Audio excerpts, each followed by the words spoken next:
Hello friends, मैं कुमार बक्सरवाला। आज आप लोगों के बीच में बात करेंगे भारत के गवर्नर जनरल और वायसराय के बारे में और समझते हैं। चलिए देखिए, ये बंगाल का पहला गवर्नर रॉबर्ट क्लाइव था। ये बंगाल का प्रथम गवर्नर रॉबर्ट क्लाइव था। जो उसमें कंपनियां हुआ करती थी।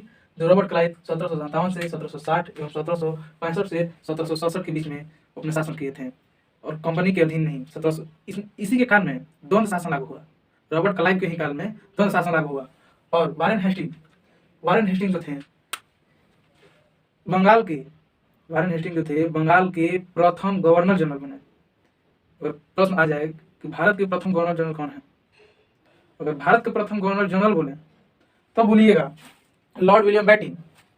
भारत के प्रथम governor general lord William Bentinck और बंगाल के प्रथम गवर्नर जनरल, देखिएगा समझिएगा इस बात को।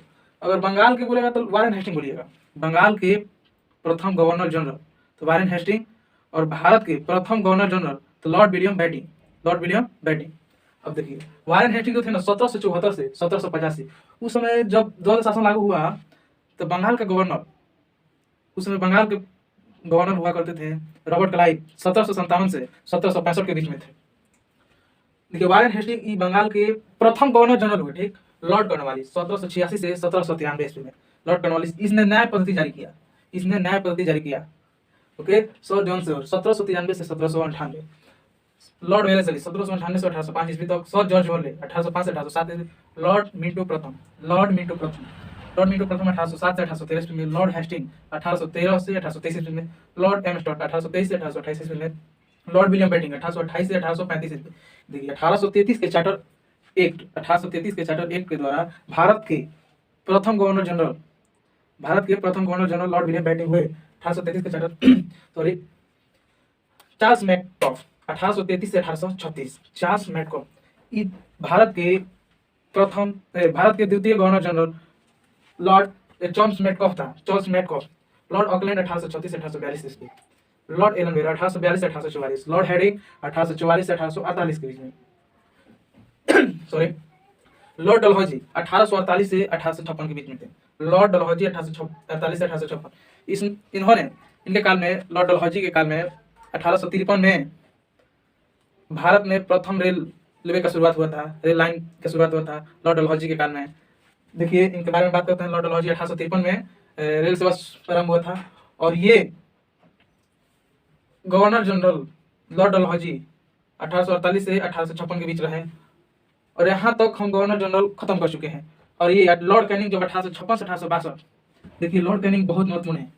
इन्होंने ये कंपनी के अधीन हुआ करते थे गवर्नर जनरल। ये जब लॉर्ड कैनिंग आए तो इंडिया में बहुत सारे युद्ध हुए थे। जब 1856-1857 की क्रांति लॉर्ड कैनिंग के ही समय हुआ था। ये भारत के प्रथम वायसराय थे। गवर्नर जनरल का पद खत्म हो गया। यहाँ के भारत के प्रथम वायसराय लॉर्ड कैनिंग थे, जो 1856 से 1862 तक के कार्यकाल रहा। 1857 में क्रांति हुई इन्हीं के कारण। मतलब प्रश्न आ जाएगा कि 1857 की क्रांति हुई थी तो उस समय भारत के वायसराय कौन थे, तो आप बता सकते हैं कि लॉर्ड कैनिंग थे, ठीक। लॉर्ड एलिगन प्रथम 1862 से 1863 तक, सर जॉन लॉरेंस 1864 से 1869 ईस्वी तक, लॉर्ड मेयो। देखिए, इनके काल में प्रथम जनगणना मेयो के काल में ही हुआ था। लॉर्ड मेयो 1862 से 1872 ईस्वी में, लॉर्ड नॉर्थ ब्रुक 1872 से 1876, लॉर्ड लिटन 1876 से 1880, लॉर्ड रिपन 1886 से 1884। देखिए, लॉर्ड रिपन जो थे ना, स्वचालित रूप से जनगणना 1881 से 1884 में, 80 के इनका कार्यकाल था, 80 से 84 के बीच में स्वचालित रूप से 1881 में रिपन के काल में स्वचालित रूप से जनगणना हुआ था। अब देखिए, लॉर्ड डॉफरिन 1884 से 1888 ईस्वी के बीच, लॉर्ड लैंसडाउन 1888 से 1894, लॉर्ड, देखिए 1800 जब हम 84 बोले, डॉक्ट्रिन बहुत महत्वपूर्ण है। देखिए छोड़ यहाँ पर लॉर्ड डॉक्ट्रिन, जब उस समय वेमरचंद बनर्जी, डब्ल्यू.सी. बनर्जी और एओ हुम, जो डब्ल्यू.सी. बनर्जी थे कांग्रेस के, भारतीय राष्ट्रीय कांग्रेस के प्रथम अध्यक्ष थे, एओ हुम जो भारतीय राष्ट्रीय कांग्रेस की स्थापना किए थे, एओ हुम, उस समय लॉर्ड डॉक्ट्रिन भारत के वायसराय थे। अब देखिए, लॉर्ड लैंसडाउन, इनका कार्यकाल 1888 से 1894 तक रहा। लॉर्ड एलिगन द्वितीय 1894 से 1899 तक, लॉर्ड कर्जन 1899 से 1905। देखिए, लॉर्ड कर्जन भी महत्वपूर्ण होते हैं क्योंकि जब बंगाल विभाजन हुआ था और बंगाल में अफरा तफरी मचा हुआ था 1905 में, उस समय रविंद्रनाथ टैगोर ने अपना नाइटिंगेल का उपाधि लौटा दिए 1905 में, और लॉर्ड मिंटो द्वितीय 1905 से 1910। इनके कार्यकाल में सूरत अधिवेशन हुआ, उसमें 2 लीग में बढ़ गए, और 1907 में मुस्लिम लीग का भी 1907 में लॉर्ड हार्डिंग द्वितीय 1910 से 16। ये और महत्वपूर्ण होते हैं। देखिए प्रथम विश्व युद्ध, जब प्रथम विश्व युद्ध हुआ था तो भारत के वायसराय लॉर्ड हार्डिंग थे लॉर्ड हार्डिंग थे, और बंगाल से कोलकाता से राजधानी दिल्ली हस्तांतरित किया गया तो भी लॉर्ड हार्डिंग ही थे। तो पूछ देगा प्रश्न कि बताइए कि जब कोलकाता से दिल्ली राजधानी हुआ तो उस समय भारत के वायसराय कौन थे? तो भारत के वायसराय लॉर्ड हार्डिंग थे। ध्यान रखिएगा, लॉर्ड चेम्सफोर्ड 1916 से 1921, लॉर्ड चेम्सफोर्ड थे ना जो सॉरी, इनके कार्यकाल में बहुत सारे उस समय भारत में अशांतियां हुआ करती थी। लॉर्ड चेम्सफोर्ड के समय में उस समय चोरी कांड हुआ, असहयोग आंदोलन हुआ, बहुत सारे आंदोलन हुए थे चेम्सफोर्ड के। लॉर्ड एडिंग 1921 से 1926, इनके कार्यकाल में लाल बाल पाल, ये 3 लोग थे, और बहुत सारे स्वतंत्रता सेनानी भी थे। और लॉर्ड इरविन 1926 से 31, इसमें प्रथम गोलवेज सम्मेलन लॉर्ड इरविन के काल में ही हुआ था। प्रथम गोलवेज सम्मेलन लॉर्ड इरविन के कार्यकाल में हुआ था। और लॉर्ड विलिंगटन, इसमें द्वितीय और तृतीय गोलवेज सम्मेलन, लॉर्ड विलिंगटन उस समय 31 से 36 के बीच में भारत के वायसराय थे, और इनके काल में 2 बार हुआ था। तो 3 गोलमेज सम्मेलन हुआ था। जो प्रथम गोलमेज सम्मेलन हुआ था उस समय भारत के वायसराय लॉर्ड इरविन थे, और लॉर्ड विलिंगटन के कार्यकाल में 1931 से 1936 के बीच में हुआ था। इसमें 2, इसी के समय में महात्मा गांधी ब्रिटेन गए थे लॉर्ड विलिंगटन के। अगर प्रश्न पूछ दें महात्मा गांधी कौन से गोलमेज सम्मेलन में भाग लिए थे?